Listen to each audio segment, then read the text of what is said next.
Pour conclure au sujet du RIC, je dirais que je suis totalement en sa faveur, mais qu'il faut être vigilant, veiller à ce qu'il ne se limite pas aux sujets secondaires, car les sujets secondaires ne manquent pas, et il n'est pas rare qu'ils passionnent les gens. Ces derniers sont alors pris dans le feu de sujets qui les remuent de l'intérieur, ils ne se rendent pas compte que ces RIC ne leur confèrent aucun réel pouvoir et font même le jeu des partis. Ils horizontalisent les conflits. Si déjà les pseudo-citoyens actuels croient qu'ils ont le pouvoir quand ils élisent leur maître, que croiraient-ils si on venait à leur accorder des RIC traitant de sujets secondaires? Ils ne sont déjà pas en mesure de comprendre qu'ils ne possèdent pas le pouvoir en choisissant leur maître. Pire, ils pensent même faire quelque chose de sérieux quand ils écoutent attentivement les candidats parler de leur programme. Il y a fort à parier qu'ils ne remarqueraient même pas qu'ils débattent de sujets secondaires si on leur laissait la possibilité de le faire.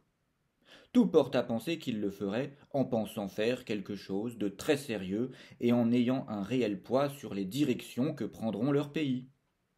Ce que je soulève est un véritable risque, surtout dans une société de supporters, c'est-à-dire dans une société où les conflits horizontaux ne sont pas seulement quotidiens, mais sont systémiques. En revanche, à ceux qui rétorquent que le RIC n'est pas viable en raison du fait que chaque membre du peuple a des intérêts singuliers et voterait en fonction de ceux-ci, je réponds qu'aujourd'hui, il y a un intérêt commun à 99% des citoyens.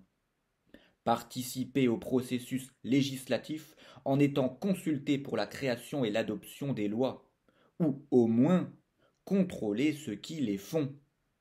Que le premier RIC instauré soit celui qui demande au peuple s'il est d'accord avec cette idée.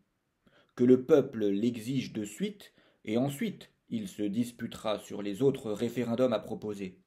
Ensuite, il proposera tous les RIC possibles et imaginables qu'il veut.